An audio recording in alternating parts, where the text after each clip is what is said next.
welcome board members, manager, and everyone to our October 24th, 2022 regular board meeting for the Board of Water Supply. I'd like to go over some virtual meeting regulations required by law. Board members and any board meeting remotely must be visible to the public to be considered present and meet quorum guidelines. Board members participating remotely must also disclose their location and anyone present at their location during roll call. The public is allowed to attend the Board of Water Supply board meeting here at the BWS Public Service Building located at 630 South Beretania Street, Honolulu, Hawaii, 96843 via interactive conference technology. Masks are not required to be worn. Before we proceed with roll call, I'd like to introduce and welcome our newest board member, Mr. Jonathan Kaneshiro.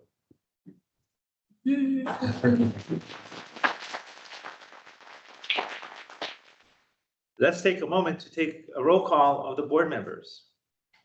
Please say aye when I call your name. Vice Chair Kapua-Sproat. Aye, and I'm zooming in remotely from my home office and I'm alone. Thank you. Board member Jonathan Kaneshiro is here present. Board member Max Sword is also present here in the board with us. And board member Nalehu Anthony.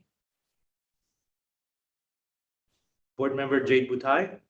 Hi, and I'm at my office alone. Board member Don Sepchek. Hi, and I'm attending remotely from my office alone. All right, thank you, board members. Board members who are calling or video conferencing in, please mute your microphone when you're not speaking. If you have a question, comment, or wish to enter a motion or second a motion on an action item, or want to applaud something or someone, please unmute your microphone and identify yourself before continuing to speak.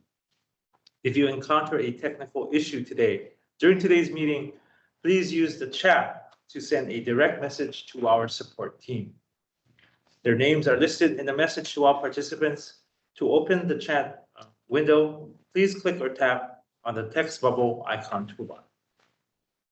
In the room today with us are Manager Ernest Lau, Deputy Manager Erwin Kawata, Board Secretary Joy Cruz Achu,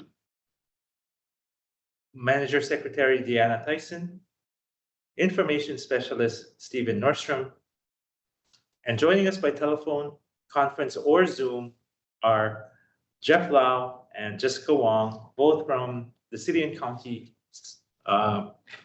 Corporation Council Department. Joining us today to monitor public testimony are Madam Secretary, along with Wayne Maria, to monitor video conference testimony on Zoom. We also have Stephen Nordstrom, Mr. Keone Matos on Zoom to monitor in-person check-ins for public testimony from the lobby of our public service building, and Manager Secretary Deanna Tyson to monitor testimony time. Testimony for today's meeting can be submitted if you have not already done so, either in writing. Oral testimony will be accepted remotely and in person during the meeting. Pre-registration is encouraged to facilitate as much remote and in-person testimony as reasonably possible during the time allotted. Testifiers should also consider submitting a written version of their oral testimony. To testify remotely by phone or video using the Zoom video conferencing platform, please submit your request either by email to board@hbws.org or online at boardofwatersupply.com. You may also testify in person here at our building at 630 South Beretania Street, Honolulu, Hawaii, 96843. Please pre-register by submitting your request if possible. If not, we will, of course, welcome you as well. Materials for this meeting, which is the board packet under HRS section 92-7.5, are accessible at our website at www.boardofwatersupply.com/board meetings. This meeting is also viewable via live streaming on our website at www.boardofwatersupply.com/live. All right, I'd like to, without further ado, proceed with our agenda. Nalehu Anthony joined us, Chair. Oh, Chair recognizes Mr. Nalehu Anthony, board member. Thank you. Hello, sir. I'm in my office and alone. Thank you. Mahalo. Apologies for being tardy. All right, we're gonna take the agenda out of order today. I'd like to start out with item for information number 1, and welcome our mayor, Rick Blangiardi, and his team. This is a briefing by the Department of Environmental Services on their landfill seeding effort. And Chair recognizes the mayor of the city and county of Honolulu, Mr. Rick Blangiardi. Thank you, Brian. Good afternoon and aloha. Thank you, Ernie, Erwin, John, Max, and everybody else on the call for this opportunity. I'm going to keep my comments really brief. However, please know this is a very big topic with us. And so in that regard, we come here today to seek better understanding and clarity. As you know, we're under order by the Land Use Commission to vacate Waimanalo Gulch in March of 2028. And actually by the end of this year, December 31st, 2022, it's expected that we will name an alternative site. So in that regard, and with some discovery, which we'll go through, and I'll let Dr. Babcock lead that discussion, we've come across some serious issues that we really want to have some better understanding with it. So that's what we come here today for. I'll say it again. This is a very big decision that has to be made, and we're trying to be as thorough as we possibly can. And we certainly very much welcome this opportunity to have this discussion today. So thank you. Thank you. Thanks, Chair. Cool. So Welcome back, Roger. thanks, Max. Nice to see you. Roger Babcock, Director, Department of Environmental Services. Nice to see all of you smiling faces on the board. I enjoyed working with all of you, of course, very much last year when I was sitting in Don's position. So we have a set of slides. We don't have, it's a short presentation, information all about how we got here and what we have to do. And so we'll go through that. And then if there's any questions, we have some questions. And then there's some, happy to answer any questions that you folks would have. So this is about our landfill siting project. So as you folks know, the city does have a landfill, and it's necessary that we have a landfill. So briefly, the outline for today is to talk about the Land Use Commission's decision and order that affects us. Some information about the landfill siting restrictions, the landfill siting process recap using our landfill advisory committee, which has concluded its work, and then we'll talk about our next steps. So how we got here is, I must go back just a little bit further. The Waimanalo Gulch Sanitary Landfill was opened in 1989, and it's been in operation and our only municipal solid waste landfill for the county since then. It is permitted as a municipal solid waste landfill, a Class D type landfill under EPA and Department of Health regulations. It has several permits to operate. One of them is the special use permit from the State Land Use Commission. The decision and order, maybe a little bit more about how we got there. So that's 1989 is when it's opened. 1990 is when H-Power Waste Energy Facility opened, and that's where the ash from the H-Power goes is to this landfill, and that is the main thing that goes to the landfill. Efforts to open and site a new landfill have been ongoing for a very long time. In the early 2000s, there was an initial effort. Then in 2011, 2012, another mayor's advisory committee was formed. And in 2017, another analysis was done. So that led us to 2019. And in November of 2019, the Land Use Commission created this decision and order, which directs us to do two things. Close landfill, the Waimanalo Gulch Sanitary Landfill, no later than March 2nd of 2028, as Mayor mentioned, and it shall not accept waste after that date. In addition, by December 31st of this year, a little more than 60 days from now, we must identify an alternative landfill site that can be used upon the closure of Waimanalo Gulch Sanitary Landfill. And so we need to provide a written notice to the Planning Commission and the LUC by that date. So that's how we got here. Since 2019, the legislature passed Act 73, which further restricted where landfills can be located on the island. We formed a landfill advisory committee. The mayor appointed folks in 2021. They met over the period in 2021 and finished their work in July of this year, doing an evaluation of sites and doing a ranking. Incidentally, there is one other landfill on the island, and that is the PVT, Construction and Demolition Waste Landfill. It's not permitted to accept municipal solid waste, only construction and demolition waste. That Act 73 that I mentioned was more or less designed to prevent the expansion of the PVT landfill. It is in a residential area, and it can no longer expand. And it will be closing at some time in the relatively near future. And then all of that waste will also become generally the responsibility of the city to dispose of.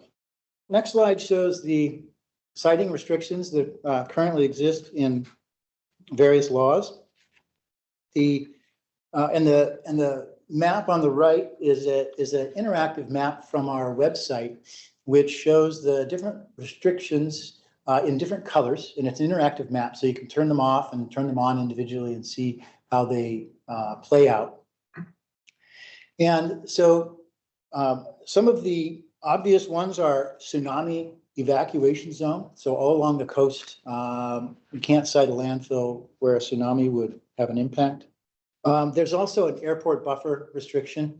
Those are the large ovals. There's actually five airports. It's hard to see the one up at Schofield that are affected by that areas, those orange areas. There's also green, the conservation lands, which take up a lot of space. And then there's the half-mile residential school hospital buffer. That's the result of the Act 73.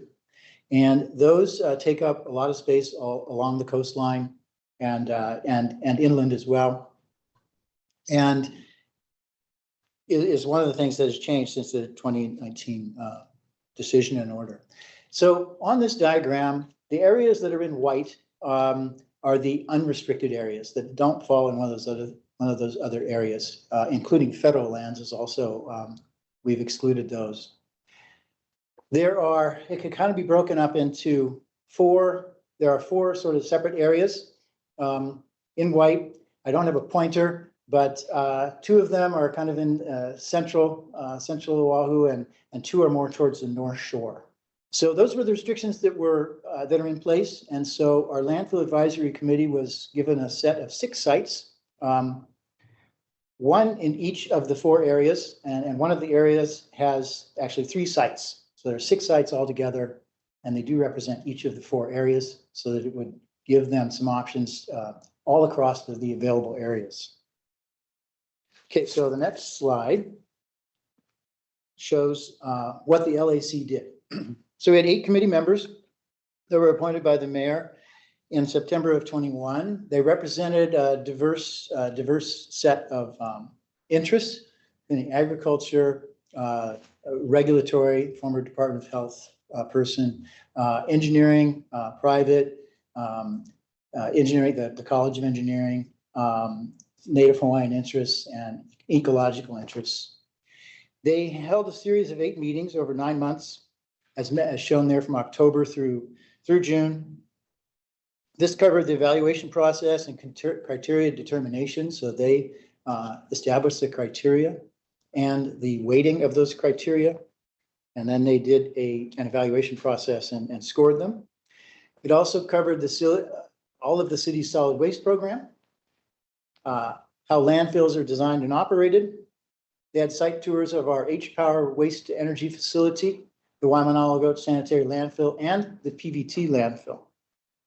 There was also a Board of Water Supply presentation on groundwater and landfills. That was on December 14th.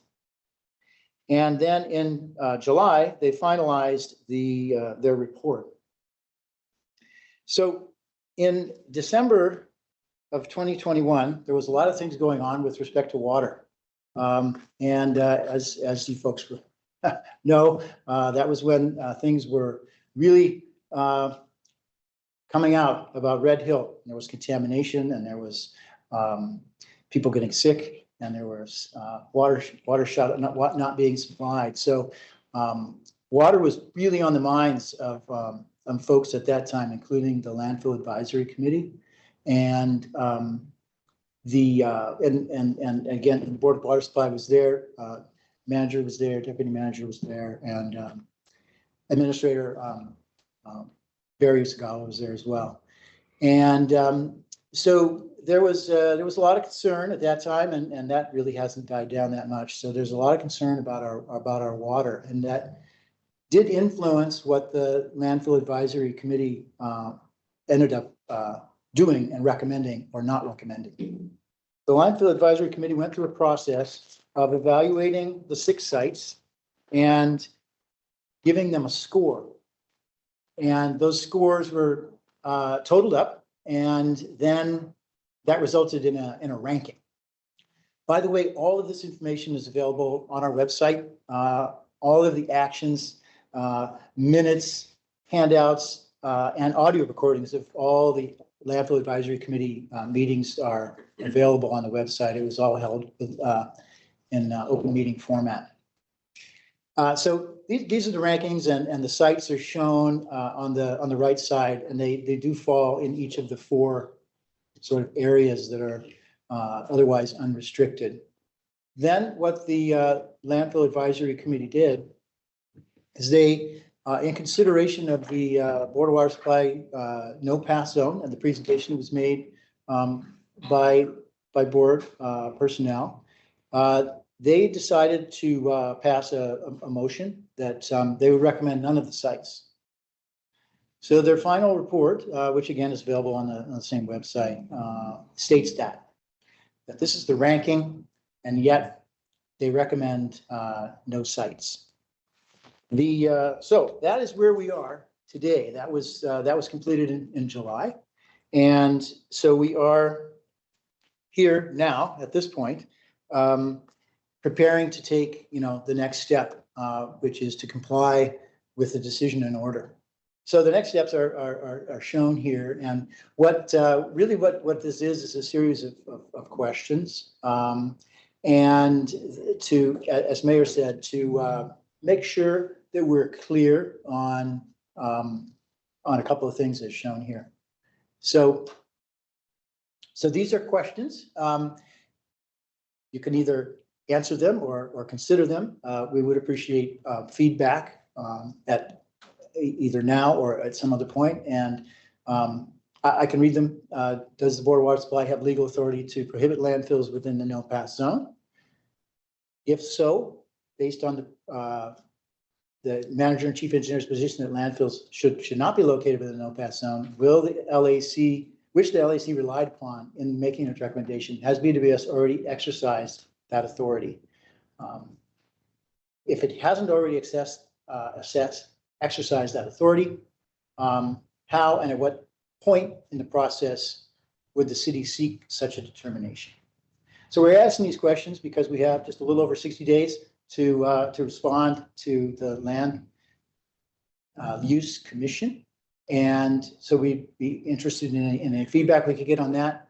And of course, I'd also be willing to answer any questions that you folks have about the landfill. Thank you. Thank you, Mr. Babcock. Members, any questions? Can you go back to the slide about the no pass zone? So the no pass zone is the white area? No, Max. So the no pass zone isn't shown on this figure. It is, but it basically pretty closely skirts the outer areas of the island. Max, the no pass zone is in areas primarily over the cap rock formation. So not over a basal aquifer. So it's all along the coastal areas where you have cap rock formations that would protect any kind of discharge or leaks from the landfill from getting into the drinking water resources. So think of it as kind of circling the island, portions of the island along the coastal areas. As you proceed more inland, then there is no cap rock formation to protect your aquifer. So I guess the follow-up is that you're asking us whether we have a up or down vote on it, or is that what the question is, the first question? Yeah, that's correct. So just to make sure, Max, all the white areas there are all within the no pass zone. It's Yeah. Okay. above the no pass. It's above the no pass line in the no pass zone. So the whole white is in the no pass zone? Yes. Correct. Where else do? I really put you at zero. Well, That's correct. There's no available areas available that are not within the no pass zone. So everything available is inside the no pass zone. And was there a reason why the committee didn't want to pick a site? Because they're in the no pass zone. Or is that's what? Mr. Chair, this is Na'alehu. I'm wondering if I could ask a couple of questions. Absolutely. Yeah, aloha, Roger, and Mayor and staff. Thanks so much for coming out today.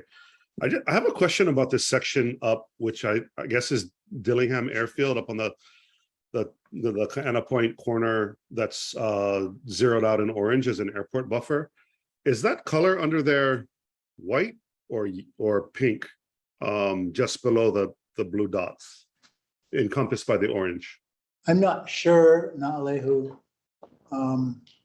You're talking about the far up by, you're talking about out there by Kana Point, Yeah, out here. Yeah. because it's pink on either side of the yellow or orange buffer, but under that orange, I'm wondering if that turned white or what that is. Yeah, there's pink there, but there's no white over there. Okay. And I mean, I'm kind of I guess I just kind of curious about your questions. Like, has there been a discussion with council about this already, and you have a set of answers for us, or are we supposed to discuss this today with our council and really kind of try to adjudicate this in one way or another? We have an opinion that we have listed all of the legal restrictions here. And what results is what's left there in white. There has been, prior discussion and letters and information in the past that there could be some authority by the board to have a say in where landfills can be sited.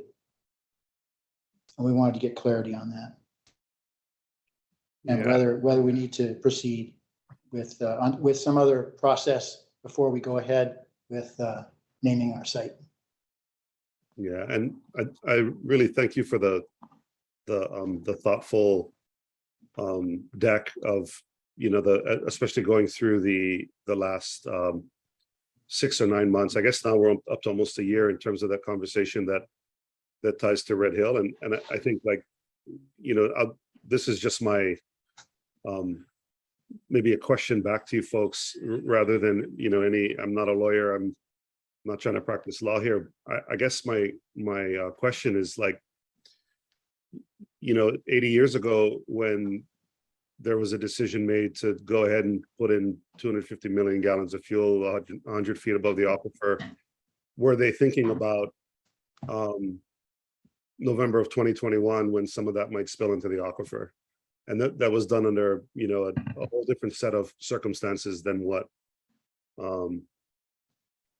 than what we're probably thinking about today. And in the same vein of that, I think we have to really be cautious with how we move forward, understanding that we need to put the rubbish somewhere.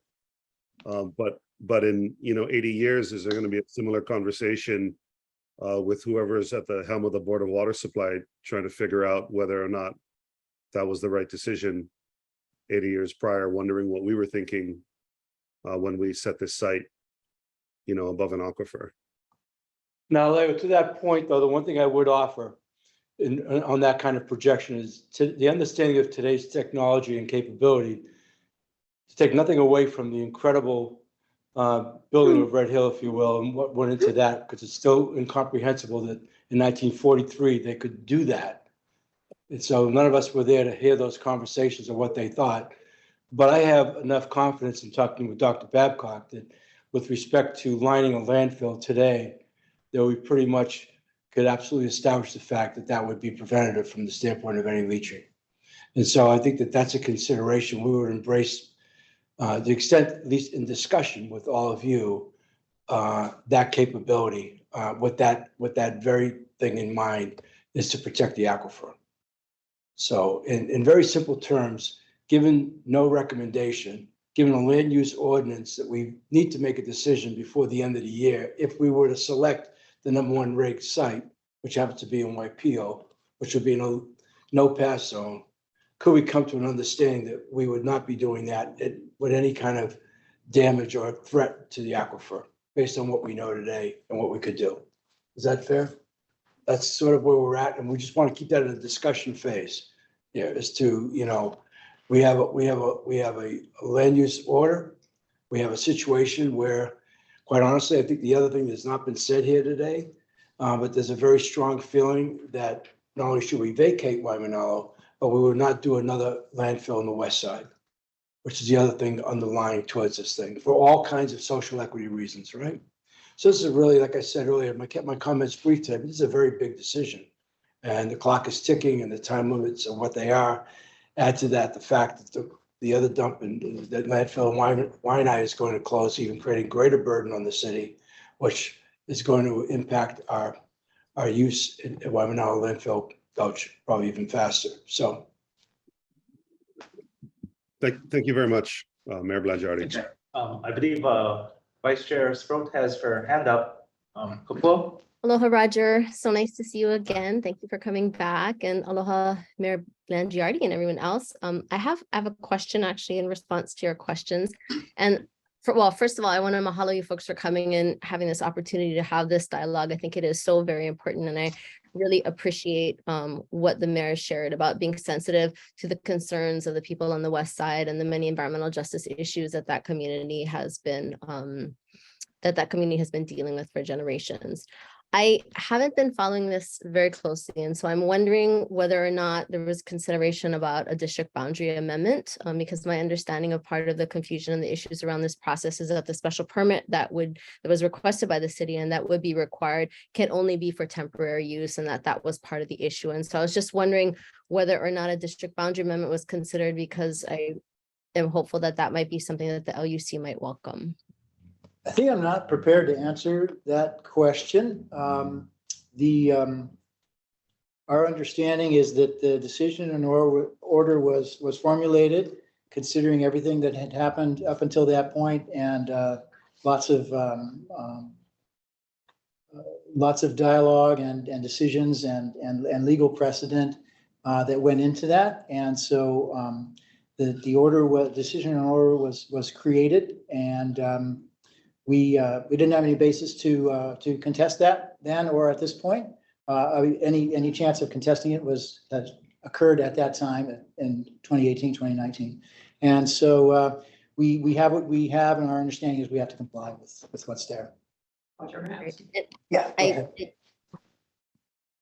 Vice Chair. So Krishna Jam, Deputy Managing Director. So I think that's part of the reason we're approaching this board, is so we have clarity. Before we take any steps, we want to know that we have done what we're supposed to do, or that we got the direction we need to get from the Board of Water Supply. It's really just a matter of getting clarity. And once we have that clarity, Vice Chair, then we can more dig in with our council and figure out what other options there may be, or what options might exist given BWS's legal position. Yeah, thank you for that. And I guess part of that's just trying to be solution oriented and thinking about what other options might be available, understanding well that the timeline is ticking down. And I'm not from the west side. I wouldn't ever presume to speak for that community, but I do wonder, given what's happened over the years, what that site might ever be able to be used for. And so, given the tremendous resources that would be required for cleanup and appropriate closure and that sort of thing, that's why I was wondering about the district boundary amendment, but perhaps that's something that you folks could look into as an alternative. No, there aren't any other areas available other than what was shown on that map in the white, based on the existing restrictions. Okay, I think I must be misunderstood then, but I'll go and follow up.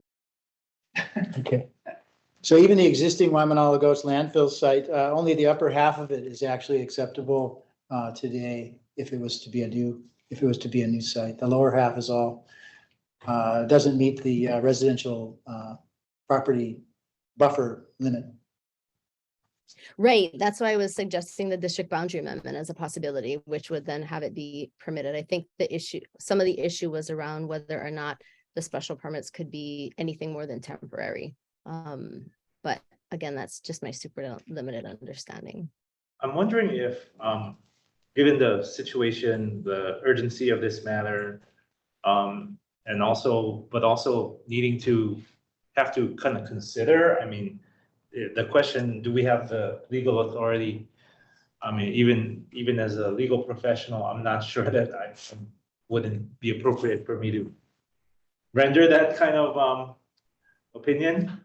So I'm wondering if we could create a special, a permitted interaction group, so that we can, and then we can short set everything.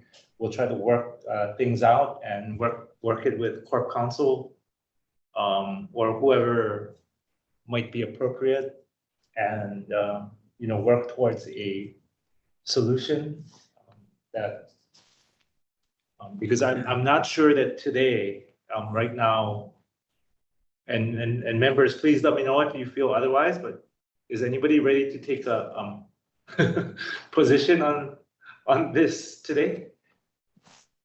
No, Brian, and that was not our expectation. Okay. And just for the record, we didn't come here today. Maybe I should have said that in my opening comments, expecting to take any definitive action today. But we wanted to come today out of respect and out of professional courtesy to put this on the table for consideration, however you want to move forward. But we felt that, especially under the circumstances, we should be talking to each other. Thank you, Mr. Mayor, and we wanted to definitely afford you the same respect. And I know it's very difficult. We meet once a month.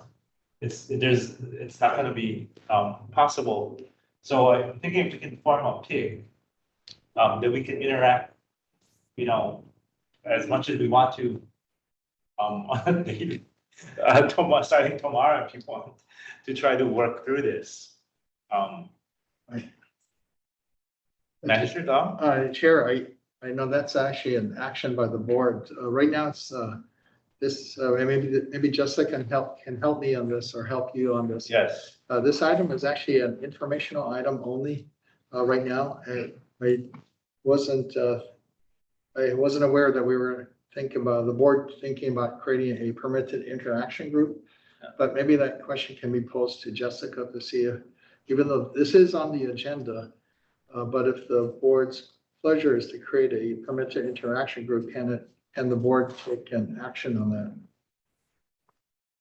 that? Jessica, are you sorry to Ernie's put you on the correct. spot? Ernie's correct. This is an item for information. There shouldn't be any board action on this item. If you want to take board action on this item, it needs to be placed on next month's agenda. Was there an exception for, I don't know? There's an exception, but it wouldn't apply here. Is Jessica, is that because this has a potential for wide-reaching impacts on the general population? Yes, community? and it is a matter of importance, I believe. So those are the two criteria that you're unable to just add it by board vote to the agenda.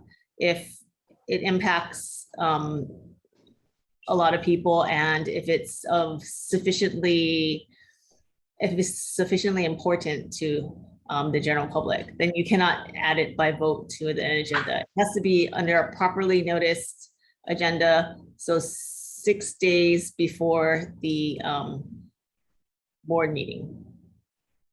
Chair, we could try to set up a special meeting of the board on this matter if you'd like. That could happen earlier than the November board meeting, which is going to be before Thanksgiving. Okay, we can do that, or in addition to that, Jessica, is it possible, the purpose of a pig would be to basically allow 2 board members, or is it 3? 3 board members, Less than 4. but less than 4 to interact with different agencies and different people regarding that matter. What if, can 1 board member engage in discussions? With ENB, Uh, or, for example? with whoever needs to be consulted? I mean, definitely, Yeah, the mayor's office. I believe that's permissible. So how about we set up a special board meeting? And also at the same time, do we have if anybody wants to work on this issue and with the department and the mayor's office, we can maybe kind of move this along and come together and figure something out. Can you offer a alternative? Okay, Alternative would be, since this is a legal issue, have outside them just talk. We set up a board meeting, have them come and explain to us what the alternatives are and make a decision. So if we, but today is Monday, so if we set up a board meeting for next week, later next week in the week, and the corp council and the legal beagles get together and present us at that time and we can make that decision at the time after the presentation. I think that would speed it up.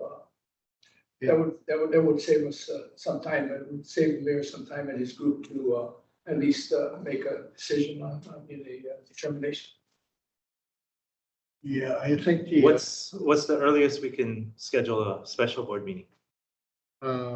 we need 6-day prior notice. 6 days yeah. is the requirement For any meeting. the consultation with Encore, and if you want to retain outside counsel also, I would say the earliest is probably 2 weeks out from today. 2 weeks. Yeah.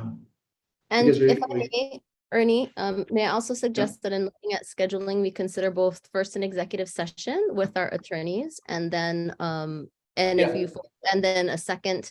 So I'll have both executive session and executive session, and then give us time to vote on the pig or whatever else needs to be done. Yeah, because I believe we have to make that vote in open session. So we could do the open session after, but why 2 weeks though? I mean, I would assume we could set up a meeting, board meeting, say, put the notice Wednesday for next week, Wednesday. Would that be enough time for the legal folks to get together? I can't speak for how quickly Core can move on this. But I just want They can be fast, come on. this is actually a very important No, I understand that. analysis. And It's really important to everybody's future. well, let's ask, Corp, how long would it take you folks to hash it out and determine, or at least be able to present to us for a vote? You know, I don't know that I could speak to that. I'm the board attorney, but I'd have to look into it. This is a new issue to me. I know probably there are other people in my office that are more familiar with the issue, so I honestly couldn't say. I think what we need to do is, I think we all agree that we need a special board meeting. Right. Okay, so I think let's take this under advisement and then we'll look at options. Look at different options with the idea of trying to get to this as soon as possible. In the meantime, if I'm sure the department would want to do some due diligence, and I'm not sure if any of you want to. Yeah, could you let us know approximately how long it would take? Maybe that could determine from then when we have our meeting. And give a chance for Core to, make a plan. Yeah. Or presentation anyway. Yeah, to be air to core. Yeah. This is a very major analysis. Okay, so I think we all agree on that. Oh, sorry, I think Vice Chair.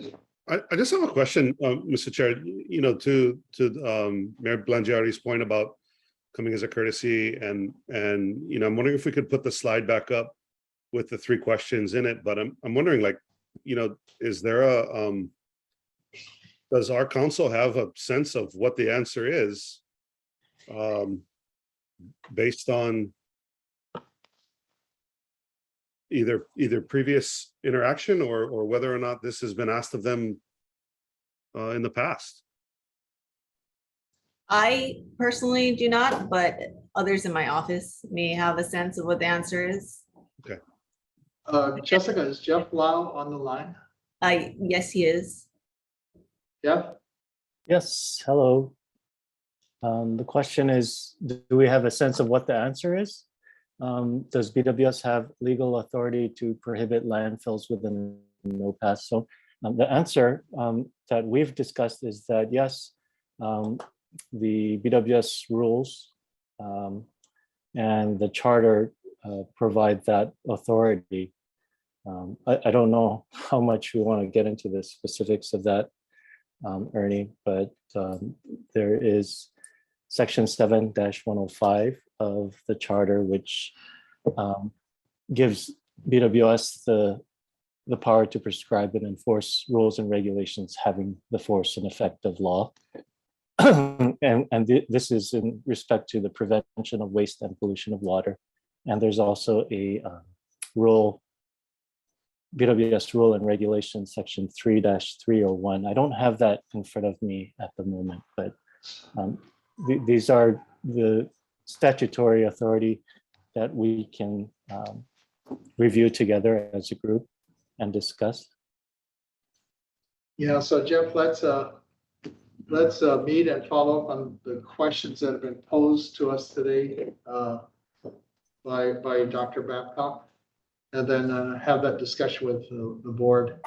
Board members, you know, just that section 3 of the administrative rules, I think was adopted by the board back in the early 70s. So there is a lot of history here. Okay, Vice Chair Spro, you have hand up. Yeah, very quickly, I really appreciate Jessica and Jeff's monotony. That is consistent with my limited understanding of this, although I'm not the board's attorney, I'm just a member. And I just wanted to point out, mostly in response to Max's monotony. I mean, this, and I think in response to what Ernie has also said, this is a really important issue, I think, not just for us as a board with respect to governance and jurisdiction, but also for all of the entire island of Oahu. And so while I do want to move with, you know, as expeditiously as possible, I want to make sure that we have all of the legal and other information that's necessary for us to make an informed decision. And as much as I aloha Jessica and Jeff, this may also be something that the board may need to retain outside counsel for. And if so, I want to make sure we build that into the timeline to take into consideration. And so I do support having a meeting as soon as is possible to both have briefing and executive session and also to establish the PIG, because I think that would give us time to be able to begin to interact and meet with Roger and whoever else we need to meet with to talk story and get up to speed. But I also want to make sure that we're not, we're giving Jessica and Jeff the time that they need to get the answers to us. So hello. If I could add to be also, I think good for us to provide our information that we provided to the Landfill Advisory Committee to this board, so you can make an informed decision. Member Sevchik? Hi, thanks, Dr. Reed. Just curious, do you know how it was cited back before 1989 when the current landfill was cited? Do you know how we did that, or what was board's involvement, or in that process? Thanks, Dawn. I do not know actually what was done at that time. And just so you know, the next step in the process, once we get through whatever we're going to get through after our December 31st deadline of this year, would be the environmental impact statement process, which would take a year or two to go through, and there'll be public meetings and lots of things that are associated with that.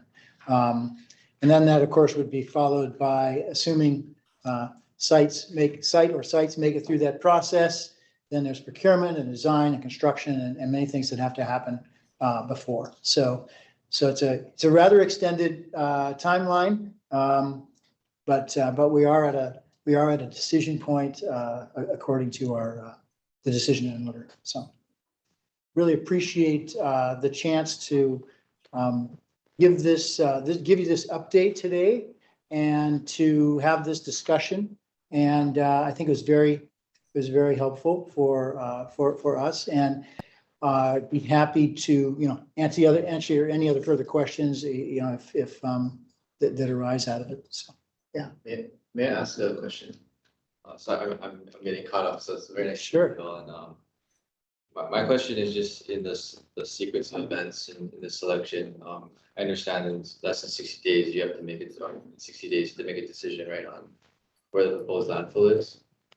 But as you mentioned, you have some other things you need to do after the fact, right? Being evaluation, environmental reports, construction, which is going to take a while. So as far as deciding the Board of Waters authority over this no pass zone, does that have to be decided now, or could it be after the selection process? Because the whole sequence of events after the fact as well, right? And that includes environmental impact reports that would, I presume, involve BWS, right? Exactly, yes. Do we know if that's clear, or? So, yeah, I think I can attempt an answer at that. We are not at the point yet of procuring land, for example, or designing anything. So prior to that, I believe that there is time for a selection process to be modified, right? So we do have to make a selection, but until we've actually procured land or taken certain monetary steps, I think there's probably time for input that wouldn't be limited to the next 66 days or whatever. Because there is the EIS process. So we will be going through that process. That's a public process. It's a long process with a lot of input. Board of Water Supply will be involved in that process as well. Yeah. Hey, just one last question, Roger, since you're there, I'm curious, is there any opportunity to get an extension now while we're 60 days out? It sounds like this is going to be a pretty complicated set of issues. No, there isn't any opportunity to get an extension at this point. We need to comply with the DNO, and we have to submit a response by the end of the year. Thank you so much. So, yeah, just so you know, we didn't wait until the 11th hour. Our landfill advisory committee just finished their work in July, and so we've been digesting that and figuring out what we're going to do and trying to come before you, for example, and tie up any loose ends before we comply with the order at the end of the year. Thanks, man. Okay, any further questions?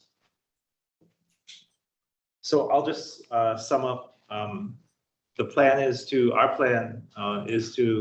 call a special board meeting in an expedited fashion, but yet giving CORE an opportunity to adequately look into this issue. And at that special board meeting, we're going to consider whether to form a PIG or not on this matter. I thought it was an excellent point that I think no matter what our decision is, there is still a lengthy process hereafter when the selection, if and when the selection is made for us to, provide further input. So does that sound like a plan? All right, let the minutes so reflect, please, and we will take this matter under advisement. Dr. Babcock, anything further? Oh, thank you very much for having us. Thank you, Roger. Great to see you. Nice to see you too. Thanks, everybody. Thank you very much. No, thank you, everyone. Thanks, Really Mayor. appreciate you. Thanks, Dr. Reed. Thank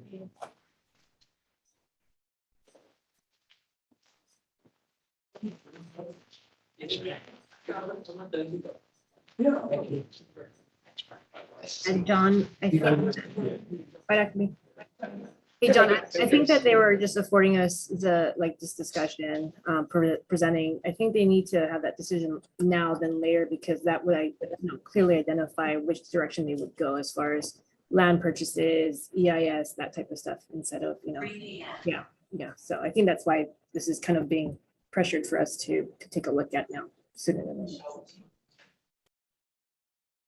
Okay, great. And those of you who are interested in being on the pig, give it a thought. Well, that was really exciting. Before we proceed with today's remaining agenda, I would note for the record that the September 26, 2022 notice and agenda submitted to the clerk's office on September 20, 2022 read action item number 1 as the approval of the minutes of the regular meeting held on August 26, 2022. That was in error. It should have read the approval of the minutes of the regular meeting held on August 22, 2022. The August 22, 2022 minutes were approved at the September 26, 2022 board meeting, and an amended September 26, 2022 notice and agenda has been submitted to the city clerk's office. Board members, any questions? If there's no further questions, let the record so reflect, and let's proceed to today's agenda. Again, I'd like to call the items out of order.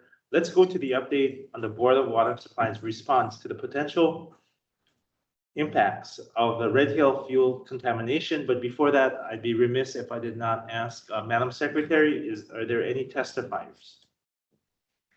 Chair, I believe we do have a testifier, Susan Cola for Red Hill. Mahalo. I will make sure to note that.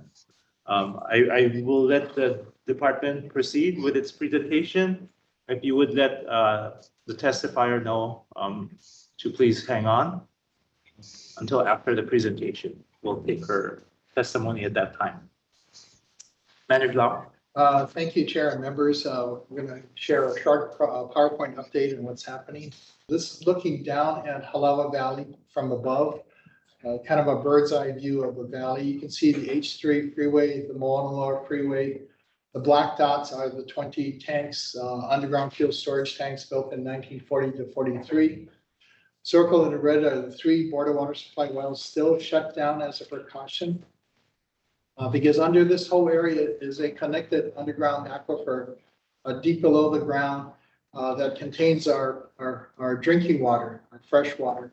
And that aquifer has been impacted by leaks from this facility more recently from last year, and also the 72 or 180,000 gallons of past fuel leaks are slowly getting into the groundwater and moving with the groundwater below this area. So 3 wells are shut down at the Board of Water Supply. Halawa Shaft being the largest and closest to the Red Hill facility, along with 2 Navy sources, Red Hill Shaft and Halawa Shaft, which are circled in yellow. We tested weekly, and we still have not found any TPH in these wells. So we're still proceeding with all our response projects on a number of fronts in parallel, concurrently, looking for new replacement wells. Should the 3 wells that were that are shut down, Board of Water Supply wells that are shut down, we're unable to put them back in service safely. We are looking for new wells to replace that capacity. We're also proceeding to assist with working with the Navy and the other regulators to install our own monitor well network to better understand how the underground aquifer has been impacted There are also interconnections with other water systems of the Board of Water Supply, and we're moving water where we can into the Honolulu system that serves from Halawa to Hawaii Kai, and also the Aia Halawa system from Halawa Industrial Park westward to the Waimalu Stream area. We're looking at test pumping existing unused wells that have been shut down for a while because they became too salty 30 or 40 years ago, to see if they're usable today. Test pumping an existing well in Kahala Mall area, Wailai Nui Valley. We've completed some repairs, and we're working on other repairs to existing well stations to put more pumping capacity back into service. And our water conservation outreach program has really vastly expanded.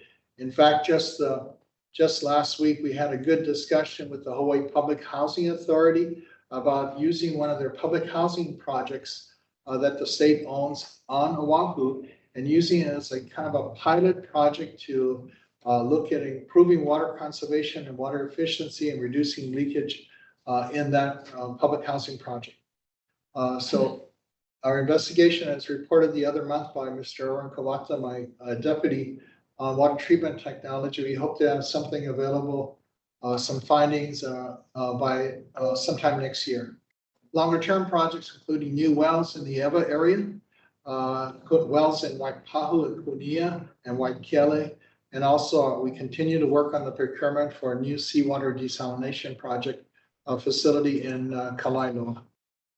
Just some of the recent updates. September 7th, DOD submitted a defueling plan, supplement 1A, and also about a month ago now, they identified the admiral that would be in charge of the Joint Task Force, or JTF, focused on defueling of the Red Hill Underground Fuel Storage Facility, Rear Admiral John Wade. In fact, today, I think he had a press conference about they're going to start unpacking or taking the fuel out of the 3 miles of pipes. Actually, there are about 9 miles total of pipelines that they have to empty the fuel out of so that they can do repairs to those pipelines. They stretch from the Red Hill fuel tanks all the way to Pearl Harbor, about a distance of 3 miles.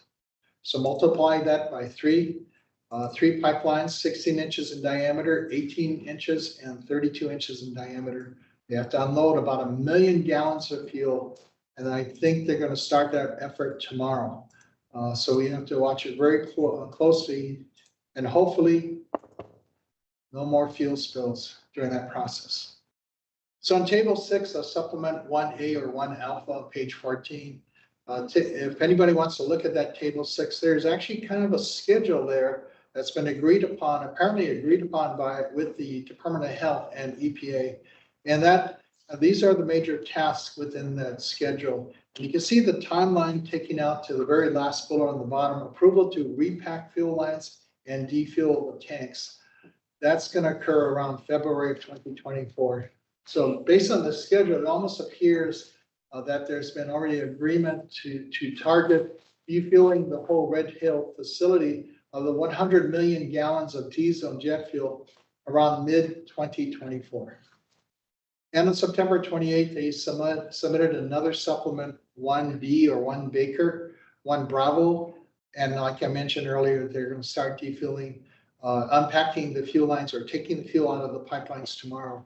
That was actually scheduled to start over a week ago, but because they had major main breaks in Pearl Harbor that affected their water system, they chose not to proceed with the unpacking or defueling of the pipelines because they were concerned about fire safety. So these are the 3 admirals that's leading this Red Hill effort, from what we can tell right now. Rear Admiral Stephen Barnett, Commander, Navy Region Hawaii. Rear Admiral Jeffrey Killian, Commander, NAVFAC Pacific. Rear Admiral John Wade, Commander, Red Hill Joint Task Force. So some recent developments in Congress, and right now it's focused in the Senate. This is out of the congressional record. This is a little dated October 11th, but it talks about the National Defense Authorization Act for fiscal year 2023, that's circled in red. And in section 316 of this record, You can see the authorization of closure of Red Hill bulk fuel storage facility. And item A, in general, the Secretary of Defense may close the Red Hill bulk fuel storage facility of the Department of Defense in Hawaii. And I underlined the words may close because it looks like Congress has allowed some wiggle room there on the decision to closure. My hope is that the Secretary of Defense, Lloyd Austin, will stay true to his word that he will close, and he's committed to close the facility. But just notice that in Congress, which sets congressional law and budgets and authorizations, they use the word may close. Importantly, also in that red box there, items F and G, environmental remediation of groundwater at the facility, and they're referring to the Red Hill facility, including a description of environmental remediation plans. Coordination and G, coordination and communication with applicable federal and state regulatory authorities. And I underline here in red, the local water authority. I assume that's going to be the Board of Water Supply here. Coordination and communication also with the surrounding communities. So I think Congress is headed in the right direction. What we need now, I think, is for the Navy and our regulators to require the participation or more active participation of the local water authority, the Board of Water Supply in this process, and also the communities, the various community stakeholders, including our Kanaka Maoli. So now preparation of a plan. The players in that plan preparation include the EPA, our State Department of Health, the USGS of the federal government, and other relevant federal and state agencies. And I'm glad they put item C here, identification of point of contact at the DoD, because this has been some of the challenges that we as a community have faced since 2014 and even before that. There's usually not a single point of responsibility or point of contact with the DoD. It is really siloed and separated, and they change every 2 or 3 years. So hopefully this will be a step in the right direction of identification of a single point of contact within the Office of the Secretary of Defense. And item D is water monitoring program. And this program has to include a monitor movement of the fuel plume in the aquifer surrounding the facility, monitor long-term impacts to the aquifer and local water bodies resulting from fuel contamination from this facility, and also coordination with the Agency for Toxic Substances and Disease Registry of the CDC. This is now, I think, following up on the people, unfortunate Navy families and occupants within served by Joint Base Pearl Harbor, HICM on their health effects, that they'll continue to track this with this voluntary survey. In this also, in the record, they still have about $1 billion there. There may be another billion someplace in the congressional process here that we haven't located quite yet, but at least they recognize the need for funding to address Red Hill. Now, the issues that happened about a little over a week ago, almost 2 weeks ago, we were first informed on that Friday of multiple main breaks at Joint Base Pearl Harbor HICM. The blue lines here represent the pipelines, and this is a map of courtesy of Civil Beat. I think they ultimately got this from the Navy, but the blue lines represent the pipes within the Navy's water system. This is not the Board of Water Supply system, but the Navy's own water system. So they had a 36-inch main break, and I'm kind of in orange, indicated the approximate location, just Makai of the Hiko Waiau power plant along the bike path. Their large 36-inch diameter pipeline, which is probably one of their main transmission lines moving water from the west side of the system where Waiawa Shaft is located, their only pumping water source right now, moving water across the system toward the east. They asked for an emergency water meter connections to be opened up, at least 2 of them, one at Camp Smith and the other one at Radford Terrace. We were only able to get by October 17, get the Radford Terrace one working. Once they had their backflow prevention device properly working and passing our test. And on the 19th, fortunately, they repaired the 36-inch water pipe. We then closed that emergency connection and removed the water meter. So it's still an issue of with Halava shaft and Halava wells and Aya wells off. It's just kind of a balancing act between supply and demand. Supply coming from our many wells that continue to operate and pump harder. I just want to thank the community. We've been through most of the hot summer. Hopefully, November, October, November will bring more rain, like the National Weather Service is projecting. But I really appreciate all the kokua from our customers, especially in these two water systems, because they really stepped forward and made a difference here. So this is just an update on projected new water demand that might come onto the system from new projects, tracking building permits and developments that we're aware of. Average day demand, and this is up to 5 years and from now to 5 years and beyond. About 6.1 million gallons on average day in Honolulu, about 9.1 on a peak summer day. For the Aya Halava system, still about 1 million gallons a day anticipated, 1.6 in the summer. And just recently, we brought back the residential toilet rebate based on popular demand from our customers. And I hope that people take advantage of this opportunity. You can get up to 2 of these rebates per household for 2 toilets for an ultra high water efficiency toilet using 1.28 gallons per flush. We already have the commercial toilet rebate. So please, everybody listening to this, please take advantage. If you have an old toilet you need to replace, consider applying for this rebate. And that's all I had. Any questions, board member? Just a quick update on Red Hill. Members? This is not who I have a question. And thanks so much for the update on the congressional record. Really appreciate it. I'm curious, has there been any more movement with respect to the remediation of the aquifer with Admiral Barnett or anyone else? Do you have anything to report on that? So I'll be glad to report on that. What we've done is we've reached out directly to the 3 admirals at Pearl Harbor. And in discussions with Admiral Killian and Admiral Barnett, the idea of collaboration on installation of monitor wells. And what we need is actually as many monitor wells to be put in as quickly as we can. So it increases our understanding of what's happening with the underground aquifer. And they've been very forthcoming. So maybe Erwin Kawata can share, my deputy, on the discussions on the monitor wells. Yeah, thank you, Ernie. With respect to the monitor wells, yes, the Navy has shared with us a map showing the locations of their monitor wells. They have several that they are planning to put in. One of them that is kind of close to our Moana pipeline tunnel. So we're trying to scan that one to make sure that that particular work doesn't impact that tunnel and the pipeline in that facility. Beyond that, we're also moving forward with our own monitor wells with respect to the design and getting those all permitted. Thank you. Thank you.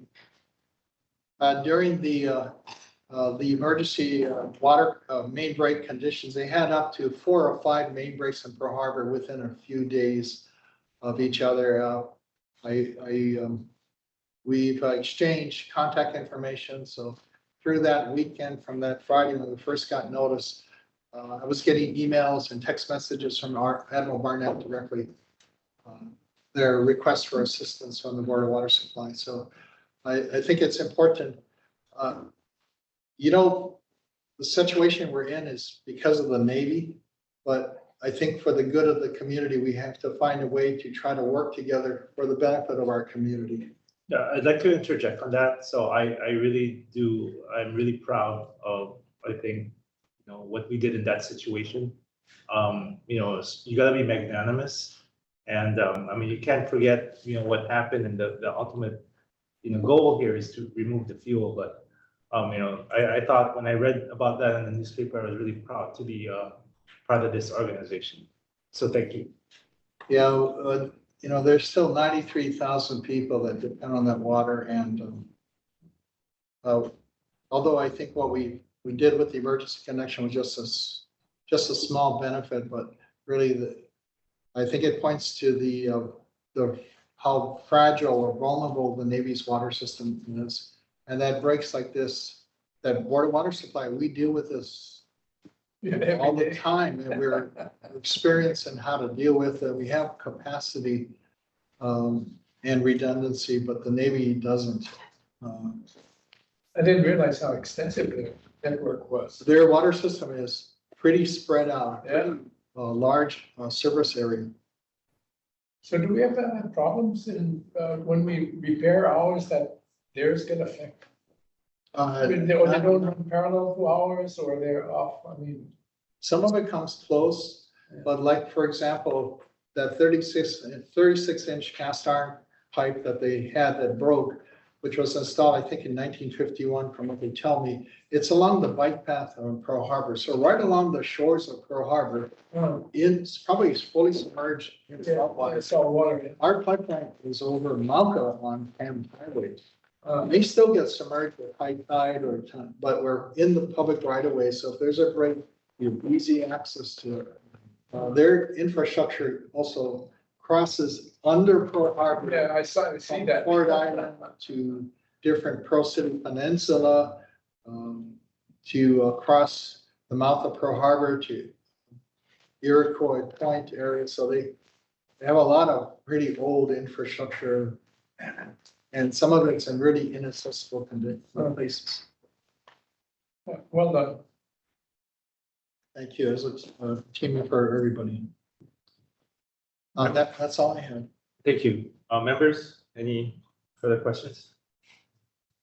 Just in commentary, I just wanted to emphasize the thanks, the gratefulness to Ernie for making that decision to support Navy, even though we are completely frustrated with them, with the situation that we're in, to support them in their main breaks and providing that interconnectivity for a little bit. I appreciate that, because of that 93,000, of course, there are a lot of military families, but there is local civilians that also live in those areas too. So it's great. We look out for everybody. I appreciate that.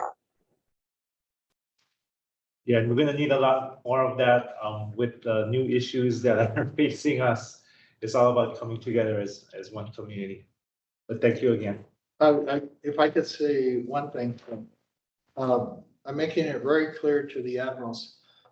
Joint Base Pearl Harbor Hickam uses on average like 18 to 20 million gallons a day. If they lost all their source of supply, I want to let them know that we may not be able to supply their base with their entire needs, because we're already short 13 or 17 million ourselves. You add another 18, 20 million on that, we just don't have the water to give them. We can give a little bit, but we cannot give a lot. Understood. Okay, if there's no other questions on that, I'd like to go back to the regular agenda. I'd like to move back up to, I'm so sorry, we have a testifier. Yes, Susan. On the line. Miss Nicola Davis. You have 2 minutes. Yeah. Yeah, we can hear you, Susan. Okay, which one do you want me to testify on? The landfill or Red Hill? I guess the landfill and Red Hill. You get 2 minutes on each, okay?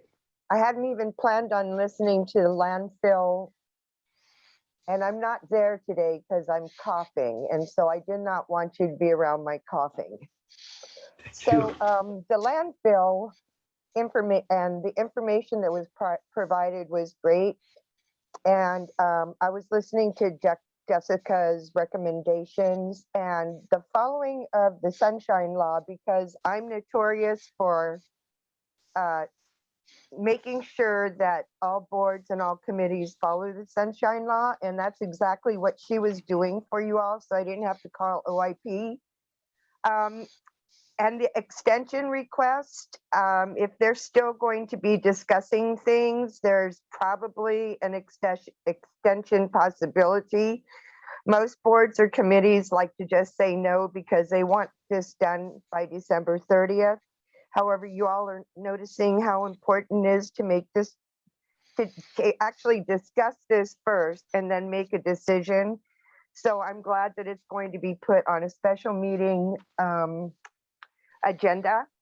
And please check to see if you require public notice for this, just because of how many people it's going to be affecting, because I will on social media.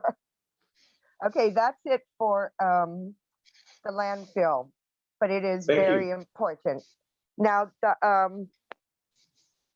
I was really proud of the Board of Water Supply, and as of all of you are, because if it was reversed, I don't know if we would have gotten so much aloha.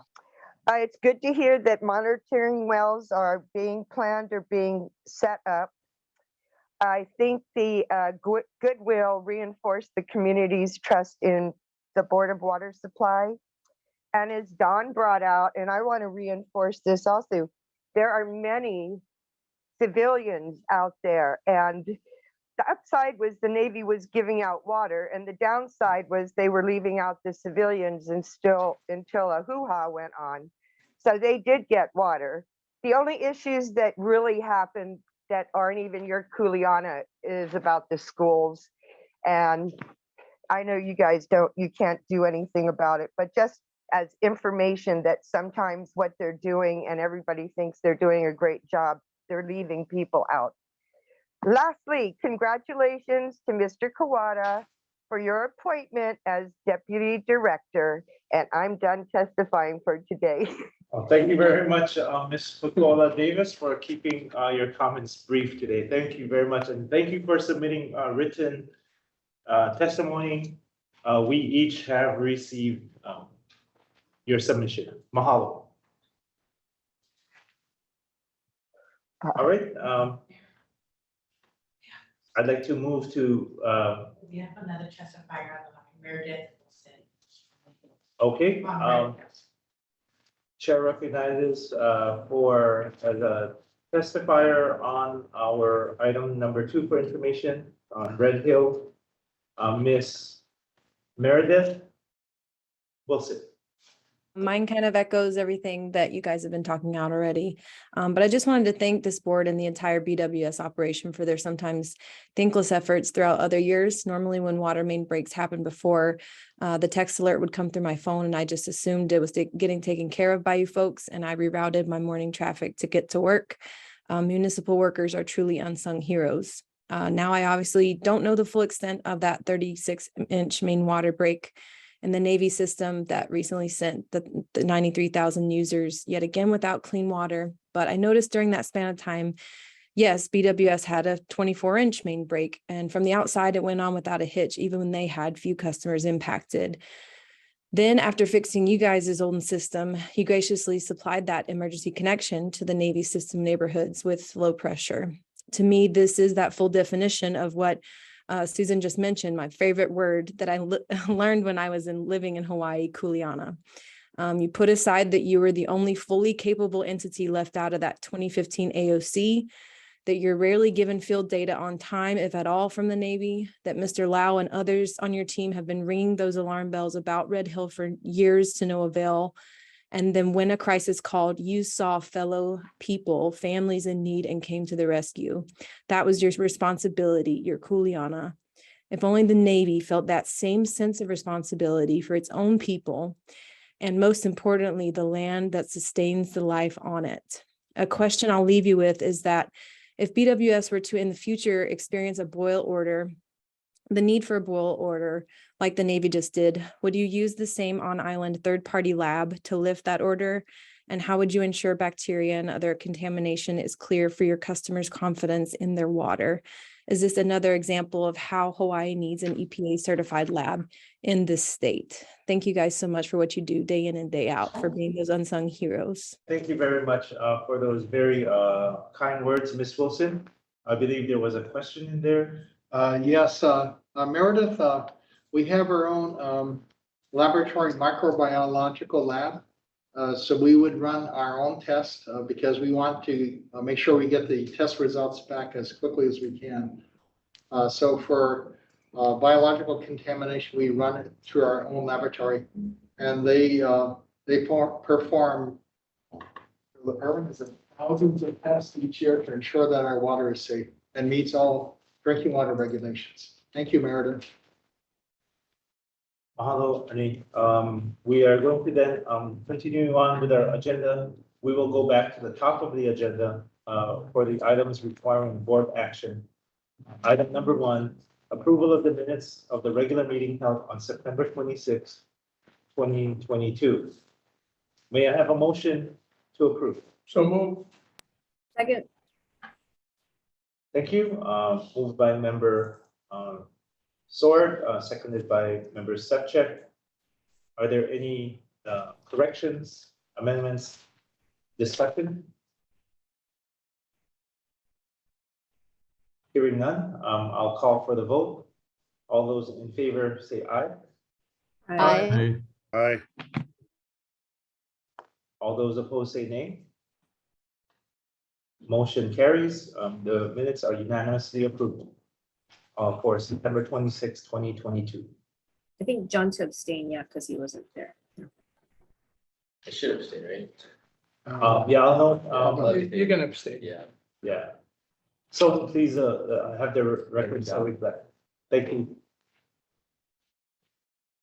Next item is item number 2. This is the adoption of resolution number 954, 2022.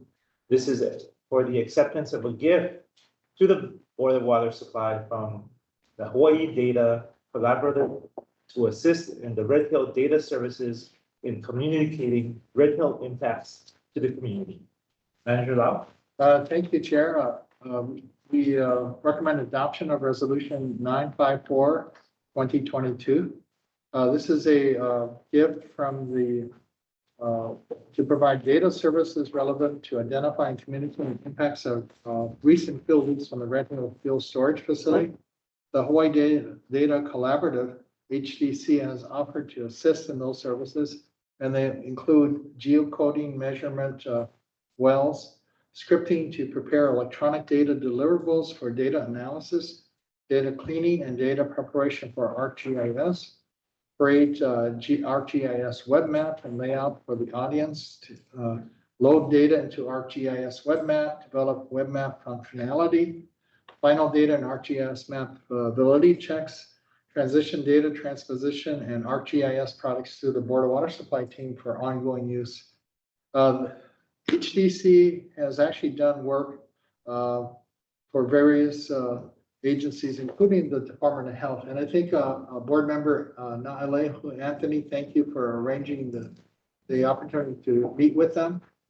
So this is an opportunity to enlist at no cost to the Board of Water Supply some help from this organization that's very community service minded. They are a 501c3 and they estimate the value is going to be about $8,750. Yeah, any questions? Go ahead, Lehu. Yeah, you know, this idea is just that you know, we're just in the beginning phases of this, and as we bring on more monitoring wells and we look at just more and more data as we go, we wanted to get ahead of it. And so I talked to Nick and Kendrick at HDC to see if they could help us just figure out how it is that we can really visually engage this kind of data. It's not just for us. I think it's for the larger public. It's for as we start to look at the different remedies and the different partners that are going to have to come on for both new monitoring well placement, but also with this remediation that we're going to need a set of tools that help us to really use the data well. So I think they're the best in the business, especially with all the work that they did for us over COVID, just helping to explain what it all looked like. So a huge mahalo to them for stepping up and helping us with this. I thank you for your help in arranging the discussions with them. The challenges of Red Hill is there are tons of data. And basically, it's numbers, test results, multiple locations at different monitor oil sites. And right now, it's being distributed by the, given to the Department of Health in one massive PDF file, which includes like 600 or 700 pages. But the idea is, how do you create this in a way that people can easily understand and assimilate the information using tools like GIS, ArcGIS for visualization of data? All right. No, go ahead. I just want to say this is great. So now if you, I do want to get involved. So I know you're the point person for this. So if you don't, let me know how I can help. Yeah, absolutely. They're just getting ready to go, and we'll absolutely draw you into that conversation. And also welcome. I was a little late to the call, but welcome, John. Thank you. Thank you for Thank your you. service. I have a quick question. All that data going to a Department of Health, are they disseminating that at a timely basis, or are they all back?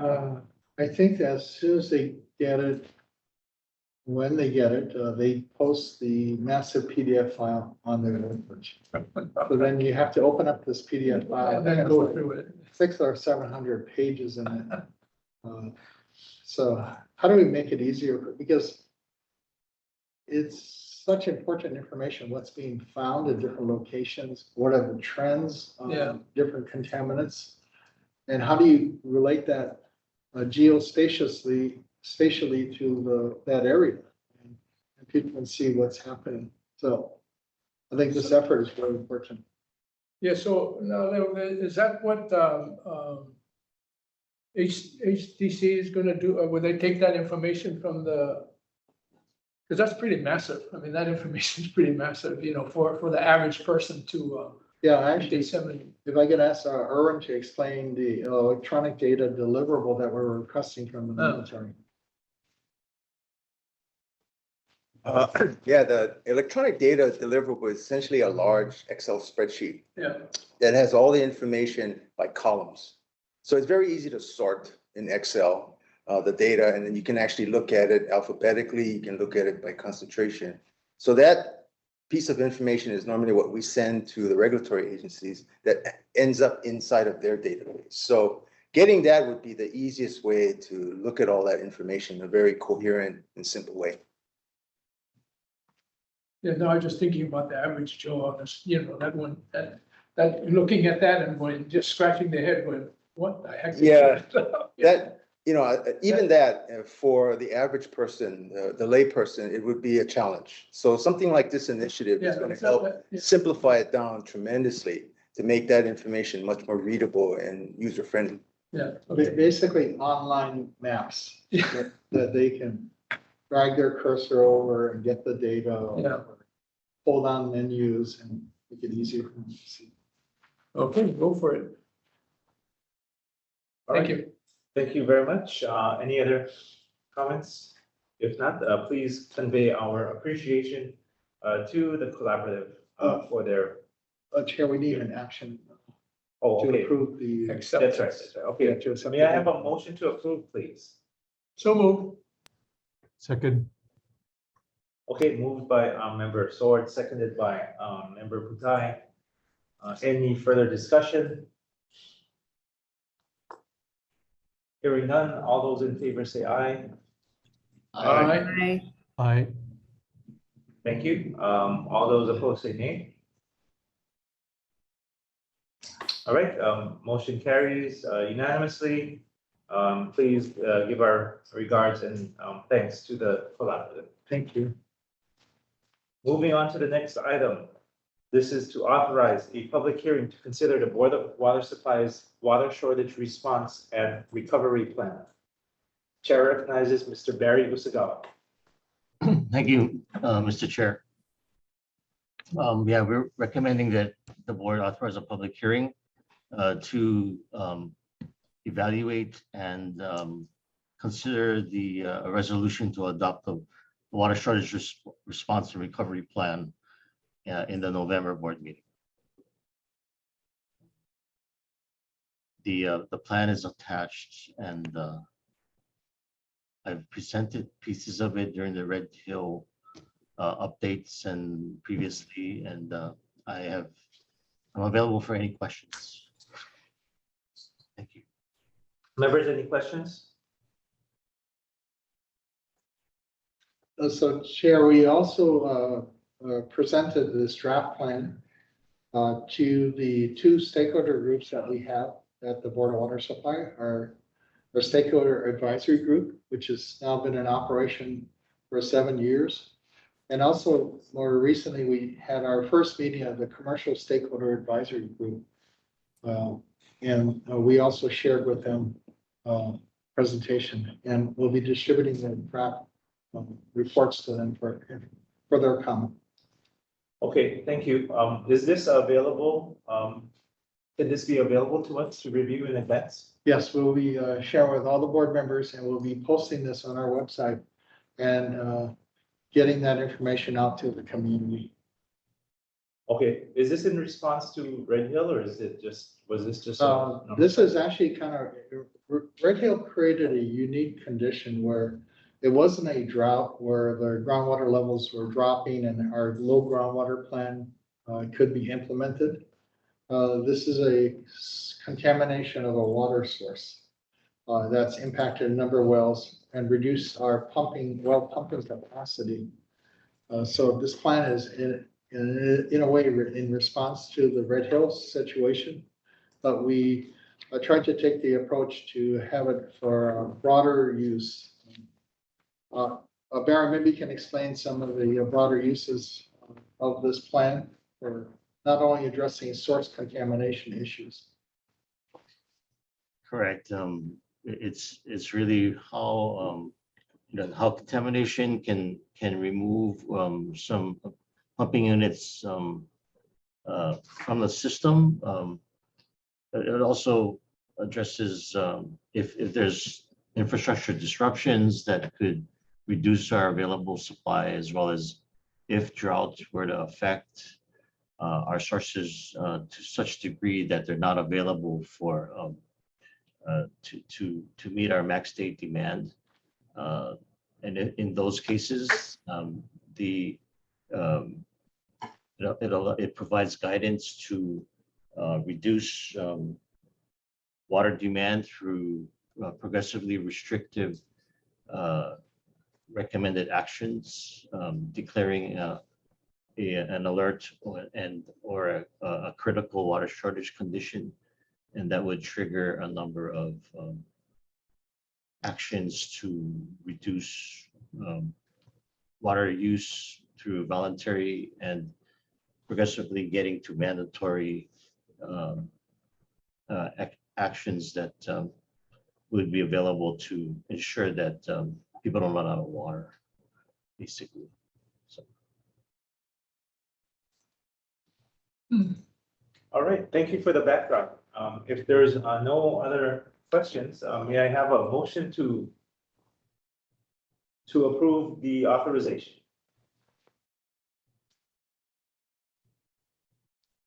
So move. So. Second now. Okay, I used to that. It's all Sometimes good. the delay from there, so. It's been moved by member Kaneshiro, seconded by member Soar. Is there any further discussion? No, it was Bhutan. Is that a question? Oh, sorry, member Butai made the motion. Yeah, and Jaden, I second that. I'll give it to member Kaneshiro. made the- Yeah. My first one. There you go. All right, is there any further discussion? I have a question. Hey, Barry, did you take into account any maybe possible interconnectivity with military sources in case we are experiencing water shortages on the BWS side? This plan is for the board system. There are emergency connections that could be approved should we have the capacity for that. But it's primarily it's solely for the board system. Yes. Okay, thanks, Barry. Nothing further. All right, any further discussion? If not, all those in, Madam Secretary, roll call vote, please. Chair, Vice Chair Kupo. Aye. Board Member Max Zorn, Aye. Board Member Jonathan Conchero, Aye. Board Member Nale Anthony, Aye. Board Member Jay Hutai, Aye. Board Member John Sepchek, Aye. Chair Brian Andaya. Aye. Chair motion passes with 7 ayes. Thank you, let the record so reflect. We will move on. Thank you, Mr. Usagawa, for the report. We will move on then back to the items for information. We are on item number 3. This is in regards to the appointment of Mr. Erwin Kawata as a deputy manager of the Honolulu Board of Water Supply. Thank you, Chair. I just wanted to allocate tomorrow retired at the end of September. And we worked together since 2012, and I appreciate everything she's done. And thank you, board members, for your certificate of appreciation for Ellen's hard work. Erwin Kawata has been willing to step forward to serve as my deputy. And Erwin and I have been working on the Red Hill issue from the very beginning in 2014.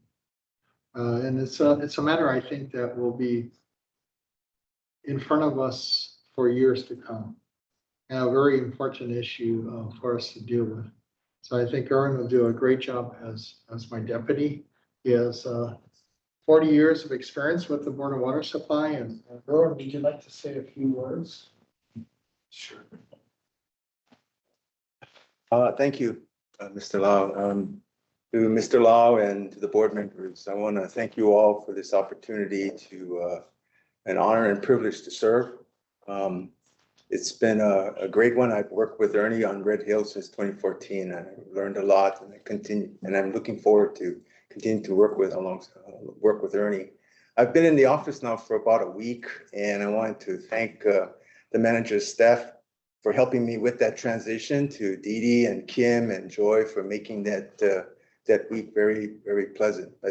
And of course, finally, I wanted to thank my wife and my best friend, Allison, for all of her encouragement and support. I talked with her about this position many, many times, and I wanted to thank her for all of that support and helping me to be the best that I can be, to serve the department and the people with the best service that we can and safe drinking water. Thank you very much.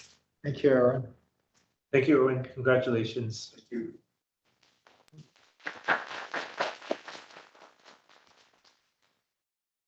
As you all know, Mr. Kawata was instrumental and I think will continue to be instrumental in our, especially our challenge with Red Hill, and has been tireless champion for the board, and has also been key to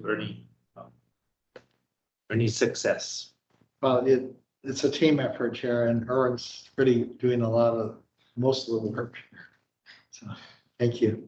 We look forward to continue working with you in your new capacity. Thank you very much.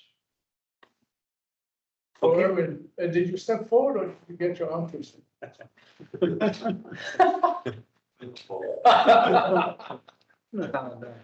job. Welcome over. Stepping up. Thank you. Okay, moving on, we will go on to item number 4. This is the summary of revisions to the prior fiscal year 2021-2022 Capital Improvement Program, or CIP budget. Chair recognizes Ms. Raylin Nakabayashi. So in your board pack, you should have gotten this memo regarding the summary revisions to prior fiscal year, or fiscal year 22 CIP. I have a short presentation that summarizes the memo. Just give me 1 second and I'll go into my presentation. So Resolution 923-2021 was the appropriation or the adoption of our annual budget. For the CIP, it funded $179,976,000 across 3 different funds: the operating fund, the improvement fund, and our special expendable fund. And the result the standard language includes that the manager at his discretion has the authority to adjust the method of funding in the CIP, provided that the total consolidated appropriation within the funds or of the operating budget and capital improvement program budget remain the same.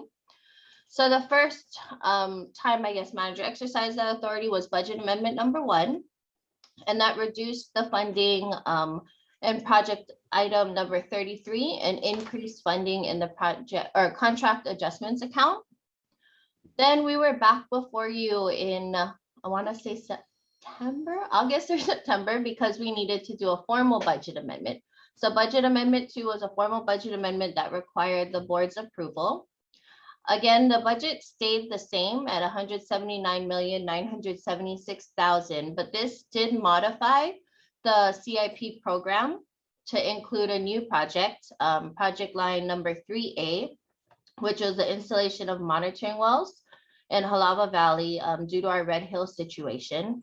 And it took funding from an existing project number 25, new service lateral installations at various locations. So that line was zeroed and monies were moved to create a new project category.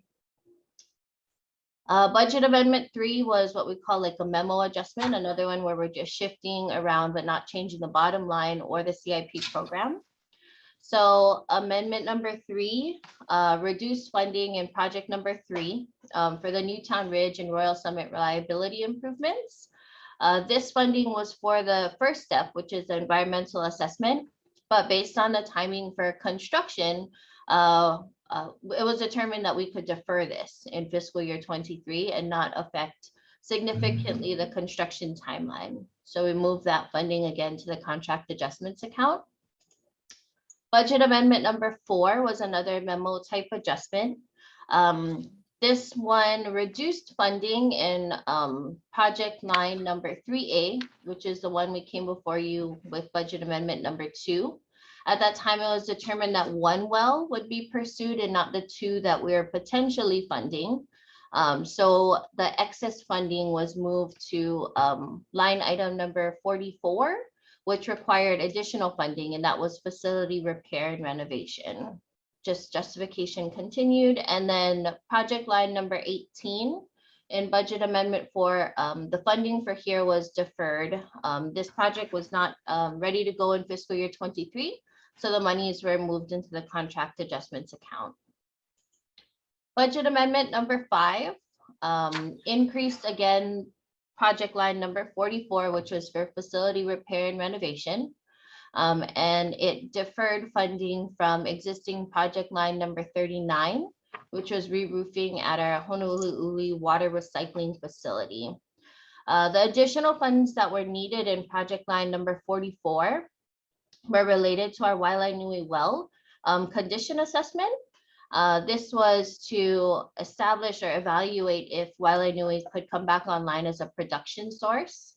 So again, this is kind of one of our Red Hill priorities. So the facility repair and renovation became, funding for that became important in light of Red Hill.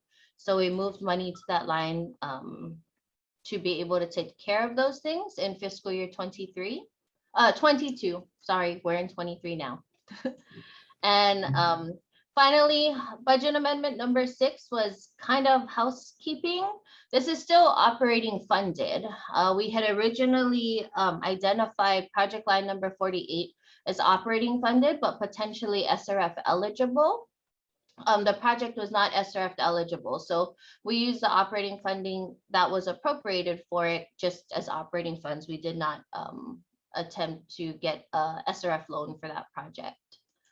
And so summary by category, these are the overall budgets remain the same, 179,976,000.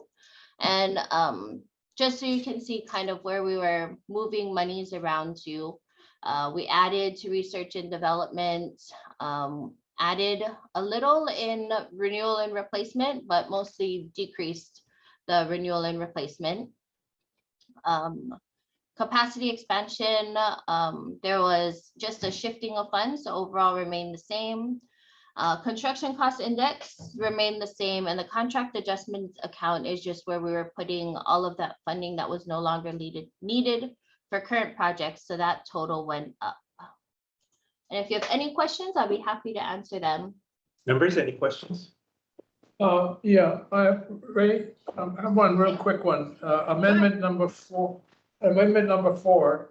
The monitoring wells. I remember it was for 2. It was 2 million. Yeah. Yes. But since you're eliminating 1, it's still going to cost 1,600 for that one well.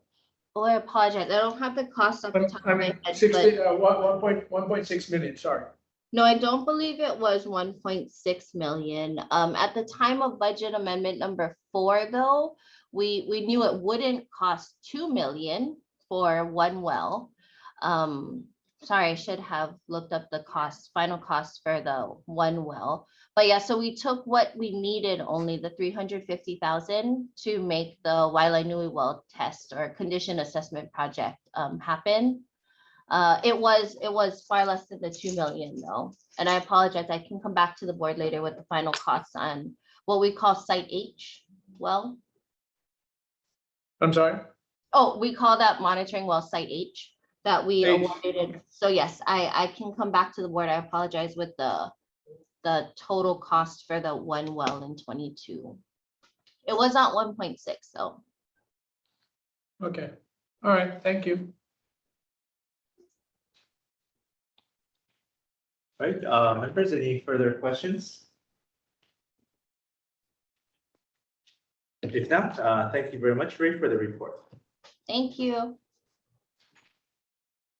Moving on to the next item, item number 5. This is on recruitment status. Chair recognizes Ms. Michelle Thomas. Good afternoon, board chair and board members, and welcome to our new board member. I am here to provide you with the recruitment status report for the period of July 2022 to September 2022. For the period of July 2022 to September 2022, we had 18 new hires, 9 promotions, 3 transfers, and 15 separations. If you look to the next page, you'll see the detail regarding all of the activity that was done at the Board of Water Supply over the last month or the last 3 months. As you can see, we've been really active. We've been working with the city in their current recruitment initiative to try to hire as many individuals as possible for our vacancies. And so we've been really busy.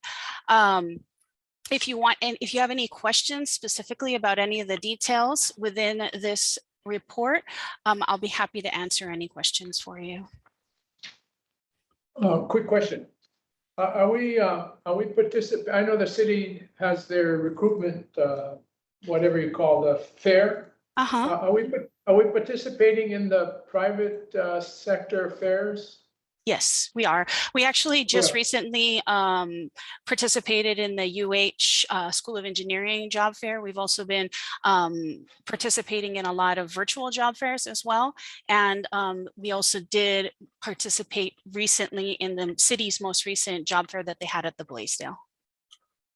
Okay, yeah, because I see on the news every so often they have this job fair like at Dole or something like that. I was just wondering if we were participating in those. The job fair at Dole, we did not participate in that one specifically, but it was for the hospitality industry. And we tried to target our job fairs to our participation in job fairs to those specifically relevant to the Board of Water Supply, so we can get the best candidates available. That's why we tried to target like the UH School of Engineering and also some of the other city participation job fairs and other industry job fairs like AWWA, AMWWA, or AMWA, sorry. All right, thank you. Members, any other questions? Okay, hearing none. Thank you very much, Ms. Thomas, for the report. Thank you. Next item, item number 6. And before we move on. There's a question here on item number 4, which is the revisions to the CIP. Was a vote needed for that? Was that an action? Informational item, Chair. Okay, I think the question was, if, since we're amending the budget, did we already do this and this was just a summary? I think. This is just summary of the changes that we made with, to the budget. Yeah, I think we already did this. Okay, yeah. But thanks for the summary. All right. Item number 6. apologize. Oh, if you could spare me a minute, I went and I looked up the award for the one groundwater monitoring well, and it was just under $900,000. All right, next item. The status update of groundwater levels at all index stations. Chair recognizes Mr. Usagawa. Thank you, Mr. Chair and board members. There's 6 aquifer index stations in low groundwater condition for September. Peritania, Pro City, Kaluanui, and Wailua are in caution status, and Kamaki and Honolulu remain in alert status. The production for September was about 144 million gallons per day. The rainfall for September is 94% of normal, with a 5-month moving average of 74%. The Hawaii Drought Monitor shows 0 drought to severe drought conditions moving from east to west across Oahu, moving southwest, I guess, across Oahu. The National Weather Service is forecasting enhanced probabilities for above normal precipitation for the winter season starting November through January. So we are encouraged by their forecast. We could, a wet winter will allow the aquifers to recover from the the summer low rainfall period. So with that, I'll answer any questions you may have. I guess, Joy, if you could go down to the very last page, I can show the rainfall and the so that's the rainfall averages for the Honolulu watershed, which is indicative of rainfall on the islands. And the 5-month moving average is that the trend line there. So slightly under the red line, which is the normal rainfall for, thank you. The red line is the normal rainfall per month. So when we're above the red line on the 12-month, we usually have above normal rainfall. If we're below that line, and in this case, we're about 25% below the normal rainfall for this time of year, which is kind of typical for the summer months. And if you scroll down to the pump page, Joy, we're right on the 144 is right on the 5-year monthly average, and about what the pumpage was the same month last year. So it looks like we've passed the summer high production months or high demand months, and we're getting trending towards the winter season. So I think we'll see we'll continue to monitor the situation, but as monthly as we do, but it looks like we're past the high demand period of summer. And I'll be available for any questions. Thank you. Members, any questions? I have a quick question. Sure. Did they project December last year, 2021, to be that high? Whoever the body was. I'm just curious because they're projecting this year to be very wet as well, right? Just curious if they projected last year to be the same. Yeah, very good question. Yeah, we meet with Kevin Kodama at the National Weather Service periodically through a year, and he said that they are forecasting the 3rd year of La Nina conditions, and typically La Nina conditions should result in a wet winter. Last year when he forecasted La Nina, it actually, and it does happen, it turned out to be a dry winter from January on. So You can see December was very high, but then we didn't get the winter rains that typically come with a La Nina condition. But in this this forecast through winter, I think he's saying he's more sure. We'll see, but it was slightly short of a wet season last year. I guess you just had a high intensity in December, right? And then Yeah. kind of So high. Barry, is this, you're saying this is the third year? Of, Third year. This, I believe that's what he said. Yes, third year of a forecasted La Nina, which is the opposite of El Nino, which El Nino usually results in dry winters and more hurricane activity, more storm disturbances. La Nina is sort of a cooler version, but it can. What happened? I think a lot of the rain bands went past Hawaii north of us, and then that's winter and didn't come back down to our latitudes. so the follow-up question would be then, you don't show December 2020. Was it January 2021, was it as dry as 22? Don't think so, because if you can, I mean, I don't have the first months of 2021 or the winter of 2021. You see the 5-month moving average in April 21 was fairly high. It was 130%. So that tells me that there was some fairly wet months previous to April 2021 to get the 5-month moving average that high. I think we had a wet season. I can verify that, but okay, no, I'm just curious. I'm just curious if you had it in front of you. Thank you. yeah, thanks for the Hold question. on a minute, I'll get it.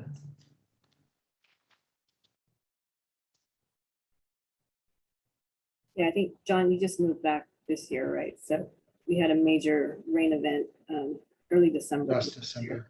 The Honolulu event that was pretty intense for us. December 2020 was about 58%.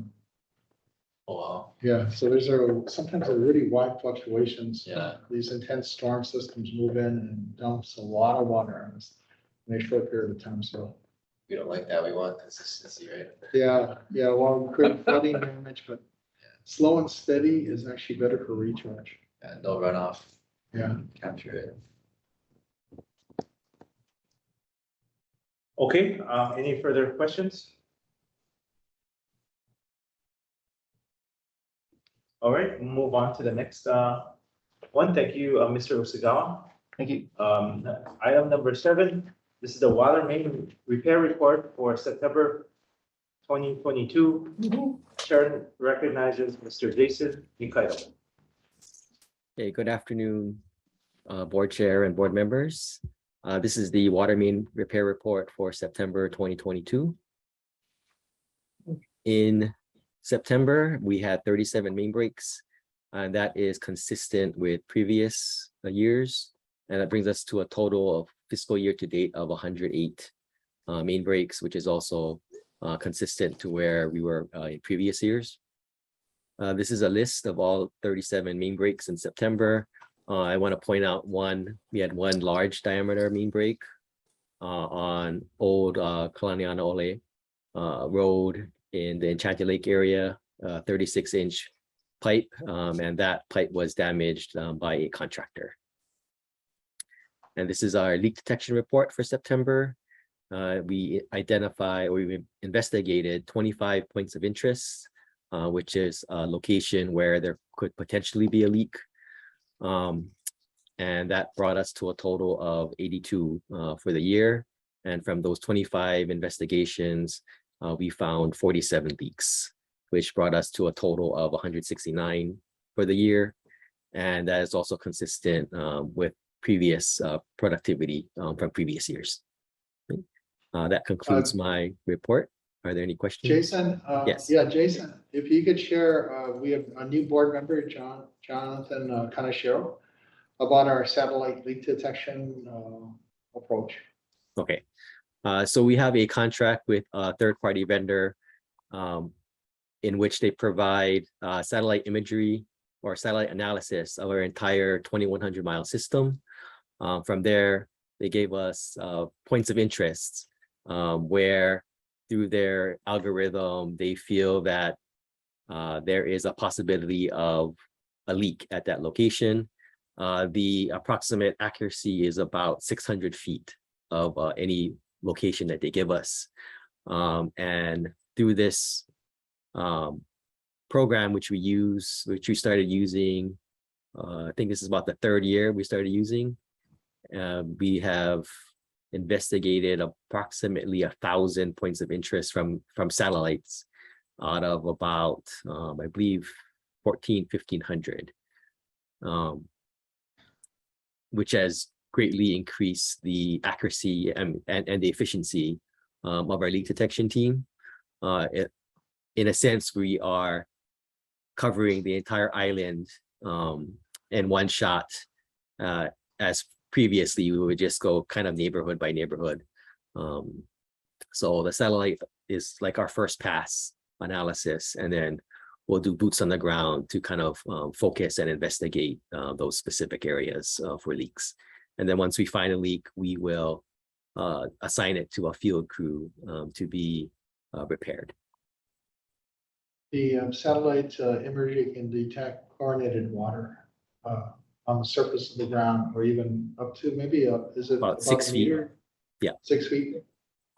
Almost 2 meters below. Do they use like visible light or infrared or? Are they using the visible spectrum or the infrared spectrum? I think that's part of their black box as far as kind of what the satellite capabilities are. Because right now they're the only vendor that has that capability. Pretty interesting. They probably use a mixture and make like a measure. Yeah. Amazing. At first, we thought this is not possible, but yeah. Jason Nikaido is head of our field operations team, and along with Barry Usagawa, Water Resources, and Mark Chan, they tried to pilot, and it's about 50-50 in terms of the results. So a real boost in productivity from our 3-4 person leak detection team. Mm-hmm. Nice to meet you, Jason. Okay, any further questions? Chair, Jade. Yes, Jade. Jason, on the 36-inch water main break on Old Kalanyana Olea Highway, do we send the bill to the contractor who damaged it? Yes, yeah, we do send the bill to the contractor. Yeah. Okay, any more? If not, we do have, this brings us to our regular agenda. We do have an executive session today. May I have a motion to enter into executive session? So moved. Second. Okay. Too late. Moved and seconded by member Sword, seconded by member Kaneshiro to go into executive session. All those in favor say aye. Aye. Aye. All those opposed say nay. Okay, we'll stand in recess for about 5 minutes. Allow everybody to rejoin.